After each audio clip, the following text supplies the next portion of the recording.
São coisas completamente diferentes, diz Erika Beringer, pesquisadora brasileira das universidades britânicas de Oxford e de Lancaster. Seria erro semelhante comparar os incêndios na Amazônia brasileira às queimadas atuais na Austrália, aponta ela. Não é porque é fogo que é igual. Não é uma comparação válida, afirma Beringer, que estuda os impactos do fogo na Amazônia. Por parte de pessoas que têm informações, é uma comparação desonesta. A analogia com a fumaça vulcânica e a de um carro não é ao acaso. É porque a diferença essencial entre os dois tipos de fogo é a mesma daquela entre esses dois tipos de fumaça. Um é, em sua maior parte natural, o outro, causado principalmente por ação humana. Na opinião do biólogo Alexander Lees, professor da Manchester Metropolitan University, há mais diferenças que semelhanças entre os dois eventos. A influência do aquecimento global sobre a intensidade das situações é uma das poucas semelhanças possíveis. Os fogos na Austrália, na Sibéria e no Brasil vão ficar piores com o aquecimento do planeta, afirma Joyce Barlow, pesquisador da Universidade de Lancaster e da Universidade Federal de Lavras, explica que a flora australiana evoluiu com o fogo, que ocorre naturalmente em regiões do país. É um ecossistema que queima de tempos em tempos. Ou seja, as queimadas acontecem em sua maior parte de forma natural, pela incidência de raios. Também há uma minoria de casos de incêndios causados de forma proposital. Os incêndios em diversos ecossistemas australianos, como os outbacks, ocorrem naturalmente. Faz parte ter fogo com uma certa frequência, como nas florestas costeiras da Califórnia, nas savanas na África ou no Cerrado brasileiro. Tem um regime de fogo, afirma Beringer. Mas isso, diz ela, está sendo exacerbado pelos efeitos das mudanças climáticas. As temperaturas já estão mais altas e o período de secas mais prolongado na Austrália, o que favorece a propagação do fogo. Também houve influência do dipolo do Oceano Índico, conhecido como El Niño do Índico, que se refere à diferença nas temperaturas da superfície do mar em regiões opostas do oceano. No ano passado, foi extraordinariamente forte, segundo Lees. Isso significa que a região a oeste do Índico ficou mais quente que o normal e, a leste, mais fria, causando enchentes na África e na Indonésia e condições secas na Austrália. Já a floresta amazônica, diz ele, sem interferência, nunca queima naturalmente. Beringer explica que a floresta é úmida como diz o nome em inglês, rainforest, ou floresta de chuvas. O fogo não ocorre naturalmente nesse ambiente ultraúmido que é a Amazônia. Precisa ser iniciado por alguém, afirma.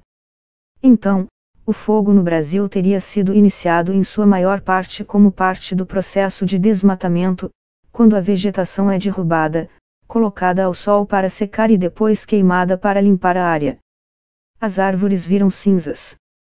Segundo dados do programa Queimadas, do INPE, Instituto Nacional de Programas Espaciais, entre janeiro e novembro de 2019, uma área de km foi queimada na Amazônia brasileira. Isso equivale a 7 milhões de hectares.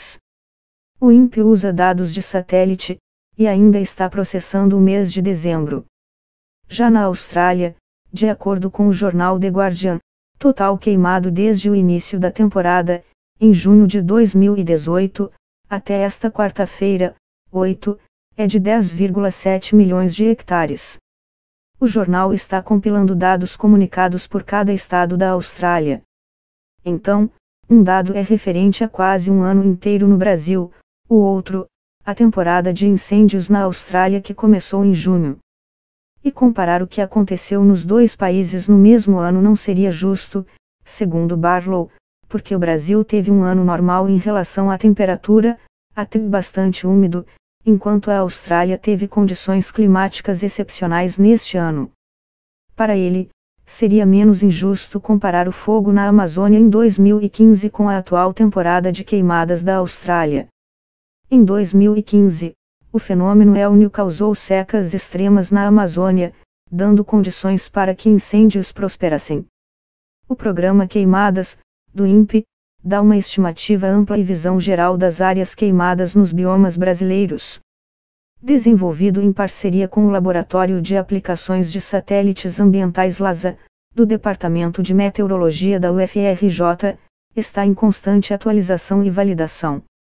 Além de datas e metodologias distintas, outros aspectos que esses dados não podem traduzir complicam a comparação entre o fogo na Austrália e no Brasil. Especialistas dizem que os números do INPE subestimam a área queimada na região amazônica porque os satélites têm dificuldade de detectar fogo debaixo da copa das árvores, segundo Beringer. Os satélites detectam melhor fogo em áreas abertas ou em biomas como o cerrado ou a savana. Isso porque os dados do INPE não fazem distinção entre os tipos de fogo na região amazônica: fogos após desmatamento, quando a vegetação é derrubada, deixada para secar ao sol e depois queimada; fogos em áreas de pastagens, que foram desmatadas em um período anterior, utilizadas para agricultura e cuja queima pode servir para eliminar ervas daninhas, por exemplo; e fogos florestais, quando o incêndio é descontrolado e foge dos limites de quem faz a queima, podendo ser acidental ou intencional. Essas diferenças entre tipos de incêndio está explicada no estudo Clarifying Amazonia's Burning Crisis, esclarecendo a crise dos incêndios na Amazônia, em tradução livre, publicado na revista científica Global Change Biology em novembro do ano passado, de autoria de Barlow, Beringer, os pesquisadores Raquel Carmenta e Felipe França, e outros que preferiram se manter anônimos. Os pesquisadores fizeram uma análise dos dados de queimada e desmatamento que contradizem o discurso oficial do governo de Jair Bolsonaro, que minimizou os incêndios na Amazônia. Segundo o estudo, os incêndios em agosto de 2019 na região foram quase 3 vezes maiores do que em 2018. Em ecossistemas que evoluíram com o fogo, ele não causa um impacto tão grande, diz Beringer, em relação à Austrália. Um fogo dessa severidade vai levar à mortalidade de árvores e de animais, só que o ecossistema é mais resiliente ao fogo. Ele vai se recuperar numa taxa mais rápida, afirma. Ela dá um exemplo: em ecossistemas que evoluíram com o fogo, as árvores têm casca bem grossa, formando uma barreira contra chamas. Já as cascas das árvores na Amazônia são bastante finas. Segundo ela, o fogo, quando entra na floresta amazônica, causa uma mortalidade de cerca de metade das árvores. A floresta fica como um queijo suíço, esburacada. Vai entrar mais vento, mais sol, e deixar a floresta mais quente e seca, afirma. Não sabemos ainda o tempo que demora para a Amazônia se recuperar, diz Beringer. Quando a vegetação nativa queima, ocorre uma substituição de espécies, adaptadas a esse tipo de condição.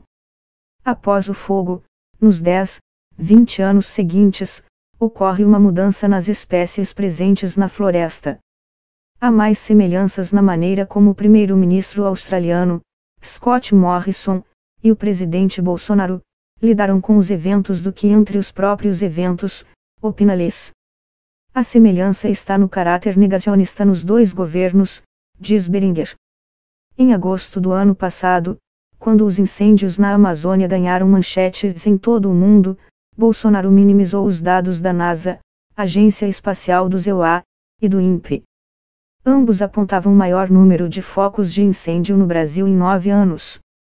Quando o caso ganhou ampla repercussão nacional e internacional, sendo debatido até por líderes na cúpula do G7, o governo brasileiro decidiu enviar tropas do exército para combater os incêndios.